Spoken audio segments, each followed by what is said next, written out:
I knew Colin was going to be a problem the moment he tried to fist bump me on his first day. I'm not talking about a normal, hey, nice to meet you kind of thing. I mean full eye contact, no context, full extension fist like I was his college roommate or tailgate. I just stared at him, holding a spreadsheet with 5 columns of SLA violations from last quarter, and said, "We use email here." That was Monday. By Wednesday, he'd already scheduled his first town hall, where he used words like synergize and optimize cross-pollination. He had a laminated roadmap with Comic Sans bullet points, and a PowerPoint template that looked like it was built by a kindergarten on a sugar high. During that meeting, he looked directly at me, who had designed the failover architecture after the great crash of 2019 that saved this company $10 million, and said, "Even our coffee girl's pretending to be a sysadmin these days, huh?" There was a pause, not long, just long enough for the air to curdle. Someone chuckled, then choked on it halfway through. I didn't blink, didn't flinch. I just uncapped my red pen and marked a typo on his slide. Redundancy spelled redundancy. Fitting, he went on yapping, talking about retiring clutter and modernizing mindsets. I was apparently legacy clutter. Imagine that. 15 years of disaster recovery, mainframe migration, hybrid architecture evolution, and I'm the folder you toss before a company rebrand. By the way, if you're listening to this and haven't hit subscribe yet, 97% of y'all haven't, and I checked the logs, don't lie, I built more secure systems drunk than Colin ever did sober. Subscribing doesn't just help the channel, it helps our whole crew bring you more of these glorious dumpster fires in high definition. So, smash that button like Colin smashed our uptime guarantee. Anyway, back to the slow-motion corporate car crash. I didn't yell, I didn't storm out, that's not my style. I just sat there, highlighted every line of his retirement strategy that violated actual compliance standards, and filed it mentally under things that will bite him so hard he'll taste Ethernet. I've survived 3 CIOs, 2 reorgs, and 1 literal server room flood. Colin was just another empty suit with a wireless mouse and a fragile ego. But I watched. Oh, I watched. While he strutted around like a mall cop in a Marvel movie, I made note of every system he touched. Every password he changed without checking the interdependencies. Every script he rewrote without understanding the triggers. He was rearranging wires on a bomb and grinning while he did it. At one point, he walked by my desk, sipped his protein shake, and said, "Hey, sweetheart, can you make sure someone picks up lunch for the Salesforce guys?" I stared at him over my glasses. "Sure thing, Colin. Right after I patched the DNS leak you introduced by deleting our internal lookup zones." He blinked. The what? Exactly. But he didn't get the message. A week later, I was restructured. Just like that. No exit interview, no handshake. Just an email saying my credentials would be revoked by EOD and a PDF attachment of a severance letter with the signature field blank. He didn't even sign it. That'll be important later. I walked out with my coffee mug, my umbrella, and one small item he forgot to ask for, the YubiKey tied to the company's emergency recovery protocol. You see, the system Colin wanted to erase so badly. I built it after our data center got fried by a rogue HVAC fire suppression test. Legal had asked for tamper-proof offline failover protocol. I built it, documented it, and per internal policy, tied the activation to a personal security key. Mine, still active, still very, very private, but Colin didn't ask. He was too busy installing Slack emojis and tweeting about disrupting old hierarchies. So I just nodded, waved goodbye, and left. Left him with his LinkedIn buzzwords and his spotless, shiny systems. But I didn't go far. I kept a tab open because I knew. The coffee girl was gone, but the caffeine crash was coming. The consultants arrived on a Thursday, 3 guys in matching quarter zips and the kind of haircuts you only get when your barber hates you but your dad's on the board. One of them asked where the legacy log rotation files were stored. I said, on your mom's fridge. Next to your resume. He didn't laugh, they never do. Colin paraded them around like rescue puppies. They're here to help us modernize. Modernize apparently meant renaming servers from DC Backup Auth 01 to Vision Node Alpha. Another brilliant stroke from the man who once asked if VPN tunnels could be more transparent to the user interface. By Friday, I'd been removed from the root access group. By Monday, my name vanished from the IT change management calendar. By Wednesday, my Jira tickets started auto-closing without comments. Cute. It wasn't immediate exile. That would have required a spine. No, Colin believed in slow bleed-outs. He restructured everything around me, moved reporting lines, reassigned projects, flattened teams until no one knew who owned what. One day I was the lead on our disaster recovery system. The next I was assisting with asset labeling like it was my first day at Geek Squad. Then came the meeting. "Hey Ellen," he said, spinning his chair like a Bond villain in clearance khakis. "We're doing a full documentation push.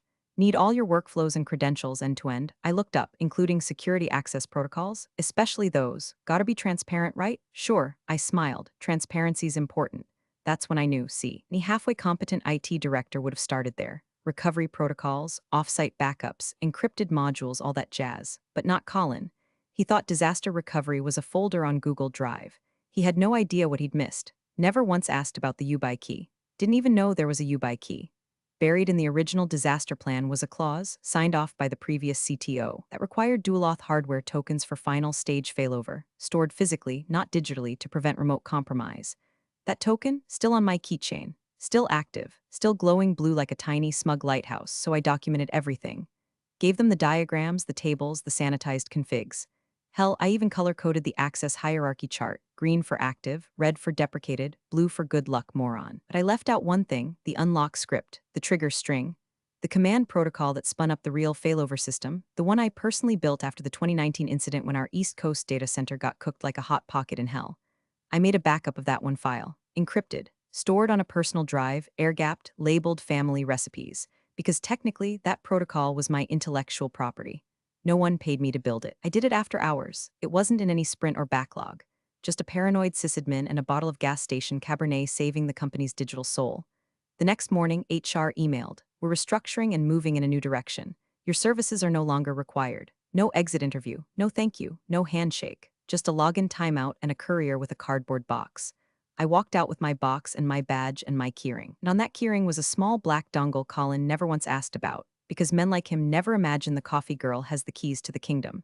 The first post came 2 days after my forced exit. A photo of Colin at the whiteboard, Sharpie in hand, sleeves rolled up like he'd personally debugged gravity, captioned, "Bringing clarity to legacy systems. Day 1 of the cleanse." I almost dropped my drink. There behind him was my disaster response schema, still on the board from my last war room session, half erased, half misunderstood, completely out of context. He'd drawn arrows pointing the wrong way, renamed nodes like he was naming IKEA furniture, and added a sticky note that just said "Cloudify this." My notes were smeared like blood on snow. He had no idea what he was staring at. None. The comments were worse. "Love this leadership energy. Finally someone taking initiative. Legacy tech is just fear in code form." I laughed so hard I almost pulled a muscle. That week, the company's LinkedIn lit up like a Christmas tree doused in lighter fluid. Modernization initiative underway. Systems audit complete. New era of agility. Colin posted a selfie with the server room in the background, arms slung around a confused contractor like they were bros at Burning Man. Meanwhile, the junior engineer, Kayla, sharp kid, barely 2 years in, sent me a message from her personal email. "Hey Ellen, sorry about what happened. Just wanted to say, they have no idea what half the scripts do. They deleted something yesterday and now the financial reporting tool exports CSVs in Portuguese. Colin thinks it's a regional setting. It's not." I smiled into my coffee. I didn't respond, not yet, but I opened up the files. The ones I'd backed up, encrypted, and stored under the radar, protocols, credential trees, warning logs I'd written after every near miss. Then I clicked into my LLC dashboard, changed my status from dormant to active, updated my resume, and quietly added a consulting rate, $600/HR.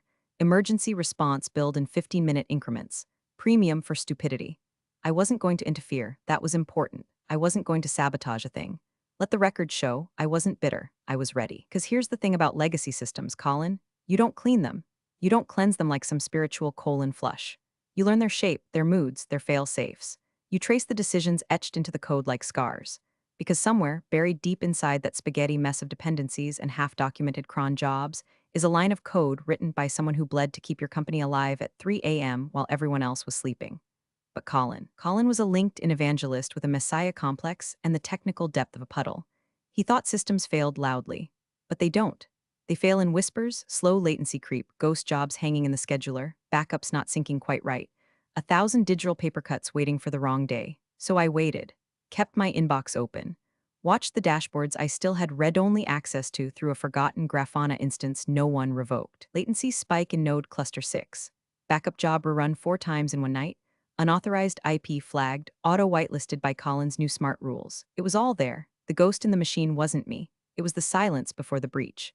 The first ripple came on a Tuesday at 7:46 a.m., a tiny delay in the claims processing portal, 3.5 seconds longer than normal to load the dashboard. Harmless, unless you know what you're looking for. By noon, the finance report generator stopped pulling clean monthly aggregates. The numbers weren't off, they were impossible. We're talking negative premiums and a client from Ohio whose policy was listed under Kingdom of Bavaria. The team blamed the BI plugin. They reinstalled it, restarted it, ran a script that basically slapped the server and hoped for the best. But I saw the pattern. Always starts with timing drift, then data anomalies, then, well, you'll see. Wednesday, 9:22 a.m., a vendor emailed. One of the good ones, old school, still uses a fax line for backups. The subject line, license renewal gap final notice. See, that was one of my manual jobs, not glamorous but vital. That vendor? They provided the legal archiving platform that kept our client records in compliance with federal retention laws. Colin had streamlined that out of the pipeline. Too many moving pieces, he'd said. Let's consolidate. He didn't understand. Some pieces need to move. Otherwise, the system rots like still water. Thursday, 11:04 a.m. A client flagged a sync issue. Claims were being duplicated. I mean full-on, multi-thousand-dollar claims processed twice, with timestamps 1 second apart. The support team told them it was a known issue with the new caching layer and to clear their browser cookies.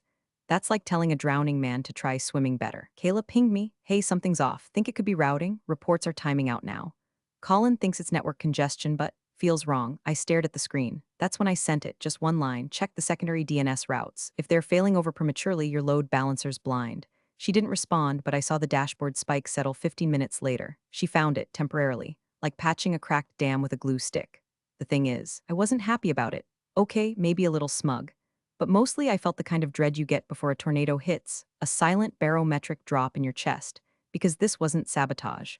This wasn't a villain twirling their mustache in the shadows. This was pure negligence, the kind that festers in a PowerPoint deck and metastasizes inside a data center. The kind that makes people like Colin feel like gods, until the servers stop obeying and suddenly the world goes black. It was coming, not because I wanted it to, but because it had been written into the code the moment he deleted my name from the routing protocols and didn't bother to ask why there was a warning next to do not modify critical path. You can't debug arrogance, but you can predict its failure. It happened on a Monday because of course it did. 9:05 a.m., peak login time. Phones buzzing, dashboards loading, clients sipping burnt office coffee while opening their policy portals, and then nothing. Just white screens, loading circles, a spinning gif of death. From my apartment, 3 miles away, I saw the first alert pop up on the Shadow Grafana board they still hadn't disabled. Node timeout sector ABC, it spread like mold. Within 60 seconds, every major access point hit red. The heartbeat line flatlined. The core system was gone. I leaned back, took a slow sip from my mug, world's okayest sysadmin, and exhaled. It had finally happened. Inside the office, chaos bloomed, Slack exploded, Zoom calls stacked on top of each other. Colin's voice echoed through every open floor panel and HDMI speaker. This is just a temporary outage, minor anomaly. Everyone follow the protocol. That'd be cute if there was a protocol. Kayla tried, God bless her. She really tried. She pulled up Colin's glorious emergency response guide, the one with color-coded headers and zero substance. Section 3.1.2 was labeled Initiate Backup Reload Process, but no one knew where the backups were stored. Colin had insisted everything be migrated to a secure hybrid cloud solution without bothering to define which cloud or who had access. Meanwhile, ticket queues ballooned like roadkill in the sun. Clients were locked out of claims portals, underwriting tools, internal contract databases. Agents couldn't process premiums or issue policy renewals. And the financial impact, every second of downtime was six figures. Not in theory, in cold, measurable, hemorrhaging loss. SLA violations, mistransactions, canceled appointments, legal exposure. Someone on the executive floor suggested a rollback. Except no one knew the rollback version. Colin had overwritten the changelog with emojis. In the background, a voice, nervous, unsure, asked, "Do we know if there's like a physical failover site? Something offline?" Kayla responded with silence. She didn't know, because only I did, and I hadn't set it up to be easy. The external failover system, the real one, required hardware validation, multi-stage auth, and a manual trigger routed through a protocol I'd written myself after the 2019 meltdown. I called it Operation Lazarus, because I'm dramatic like that. It was designed to rise from the dead only when the company absolutely needed it, and Colin had never even read the manual. I watched the Slack leaks start to trickle onto Reddit. Anonymous users posting snippets, leadership panicking, systems been down 30+ minutes. No clue who built what, clients noticed. They always notice. Calls jammed up the customer hotline. The emergency broadcast system, meant for coordinated client updates, hadn't been tested since I left. One message got through to my inbox from Kayla. Subject, urgent, we need help, please, he's flailing. We can't get anything back online. I stared at it. My fingers hovered over the keyboard. This wasn't satisfaction, not really. It was vindication laced with dread, because I knew this wasn't just a meltdown. It was a reckoning for Colin. Everyone who thought experience was deadweight and arrogance could be automated. The machine had stopped humming, and everyone was about to hear what silence really sounded like. They always think the broadcast tool will save them. Big tech safety net. Throw up a video with some polished corporate jargon, a little piano music, maybe a headshot of a VP trying to look empathetic. It's a pacifier for the masses, something to chew on while the servers burn. Except no one had updated it since 2022. So when Colin smashed the big red button labeled Client Assurance Mode in the command center like he was launching a nuke, all they got was a blank screen for 7 seconds, an eternity in outage time, followed by an ancient stream of the previous CIO explaining a routine maintenance window from 18 months ago. That feed cut to static. Then silence. Then suddenly, a live feed kicked in. And there he was, tie loose, forehead shiny, panic leaking through the edges of his business school bravado. No teleprompter, no prep, no plan. Good morning, valued partners, he started, already sweating through his button down. We're experiencing some unforeseen technical anomalies across our systems. The core infrastructure encountered a temporary latency degradation, resulting in partial inaccessibility of certain client-facing services. Translation. We borked it. You have no idea how, and we're hoping you don't notice we're flying blind with our pants down. The client chat lit up immediately. What happened to our data? We missed our compliance filing window. 6 hours of policy renewals are gone, and then, right there in the middle of the feed, someone typed it. Where is Ellen? Followed by another. Bring back Ellen Carter. A third, your coffee girl wouldn't have let this happen. That one hit. Colin glanced at the monitor and went pale. He stammered, looked off-screen, whispered something to someone behind the camera. Then tried again. We want to reassure everyone that our top engineering experts are addressing the situation. We've isolated the issue to a legacy script conflict and are actively shit. The board was watching. The clients were watching. The world, or at least the 200-some enterprise firms who trusted their livelihoods to our platform, were watching. And they weren't buying it. I sat there in my kitchen, laptop open, watching the feed and stirring sugar into my coffee like it was a Greek tragedy rerun. It was poetic, equal parts mortifying and magnificent, because this wasn't a system failure. This was what happens when you erase competence, when you trade experience for ego, when you call the person holding your parachute coffee girl and shove her out the door before asking where the ripcord is. And now the plane was nosediving. The cockpit was on fire and the passengers were screaming one name. Not Colin. Mine. I didn't smile, not yet, because I knew what was coming next. It took him 42 minutes to crack. 42 minutes of glitching feeds, frozen faces, half-muttered jargon, and chat messages that ranged from all-caps fury to passive-aggressive gifs of burning dumpsters. 42 minutes of trying to bluff, stall, misdirect, and align stakeholder expectations while the firm's digital skeleton crumbled on live camera. And then, there it was, a pause, a breath, a break in his smug little facade. Colin looked dead into the lens, shoulders slumped, and said, "If anyone can contact Ellen Carter, we need assistance." It was like hearing your name whispered by a ghost you buried too soon. I sat completely still. The silence in my kitchen was louder than the sirens in his eyes. Then came the pings. Ding. Kayla, he said your name. Oh my God. Ding, legal. Can we speak? Privately. Urgently. Ding, unknown number. Ellen, please. We didn't know. 9 more texts followed. One was just a single word, please. I closed the laptop, finished my coffee, brushed the crumbs off my sweatshirt, and stood up. There was only one place to go. Not HQ, it was chaos now, a meat grinder of panicked execs and smoked-out servers. No, I headed downtown. The backup center no one had thought to decommission. The one with the cement walls and the faded sign that still reads CO location for C. The one Colin once called a glorified broom closet. I still had the keycard. Still had the badge. Still knew the code etched into muscle memory. 7 to 4 to 2 to 6 to 5 to 1. The server room door opened like it had been waiting. The air smelled like cold metal and dried ink. Inside, humming softly, was the old backup node. The heartbeat light was still blinking, faint but steady, like it knew, like it remembered me. I walked past the rows of silent racks, past the emergency override terminal, and stood in front of the server-marked failsafe primary, the one they'd labeled as legacy clutter in last quarter's asset report. There was a single USB port, a single badge reader. I pulled the lanyard from my pocket, the one I'd kept, not out of sentiment, but because I knew, slid the badge across the scanner. Beep. The light turned green. No one had revoked my access, not because they forgot, but because no one else knew how. I stood there, hand resting on the cold metal, the world spinning outside in panic and confusion. And I waited, just a moment longer. Let it breathe. Let them feel it, the fall of their pride, the rise of mine.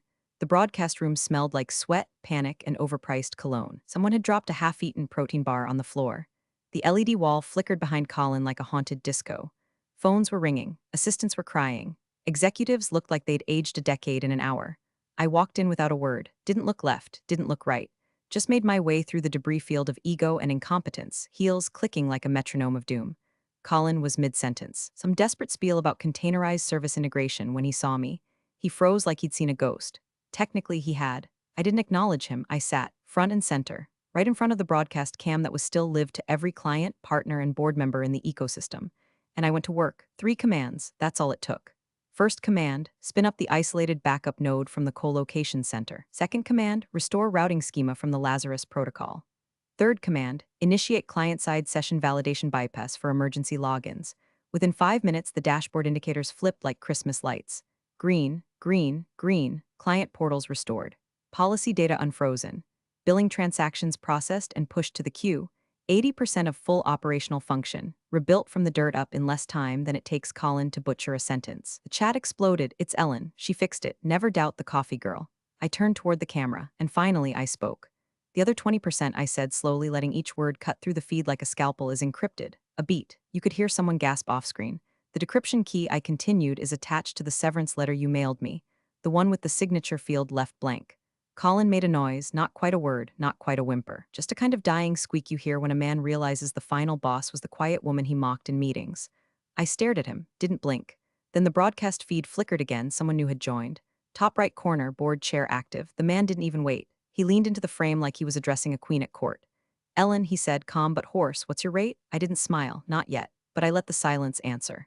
Because in that moment, everyone watching knew this wasn't Colin's company anymore. This wasn't a recovery. This was a coronation.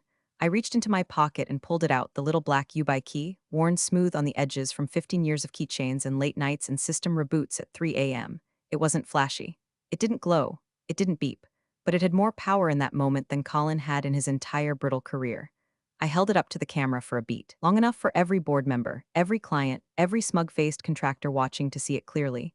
Then I plugged it in. Click. A soft hum rolled through the system as the final 20% of the infrastructure came online. The air changed. The tension dropped like a server room's temperature after a fire suppression release. Notifications flooded the screen. Ping after ping, successful syncs, restored databases, reconciled transactions. Systems that had been dead were now breathing again. Even the internal chat server, once reduced to panic pings and emoji hell, lit up in a wall of green statuses. And then came the chat messages. Ellen for CTO. Who needs Colin? Queen shit. Thank you, thank you, thank you. Applause emojis, heart emojis. A string of gifts that could have passed for ticker tape parade. Colin, gone. Walked off camera midstream like a disgraced cruise ship magician. One of the techs whispered that he left the building entirely, laptop still open, badge on his desk. He never even said goodbye. I stayed in the chair for one more minute, let it soak in. Let the gravity of the moment settle into every CPU across the network. And then I shut the terminal, stood up and walked out, no words, no wave. By the time I got home, my inbox was a war zone of meeting invites, offer letters, and thinly veiled groveling. But I ignored them all except one. A clean PDF. Subject line, consulting contract Ellen Carter, $600 per hour. Retroactive to the minute Colin said my name on air. Plus a disaster containment bonus clause tied to SLA fulfillment over the next 72 hours. I signed it electronically, cracked open a bottle of wine older than Colin's leadership experience, and sat back in my worn desk chair. The phone buzzed again. Kayla. Probably I let it go to voicemail because my work was done. No sabotage, no revenge script, no backdoor chaos. I just waited. I let them expose themselves. Letting competence walk barefoot into broken glass and call it innovation. All I did was show up with the broom. They called me coffee girl. But they're the ones who will need caffeine to clean up this mess. Appreciate you sticking around, you legends of the break room. Subscribe for more chaos. Let's make your old managers spill their coffee in fear.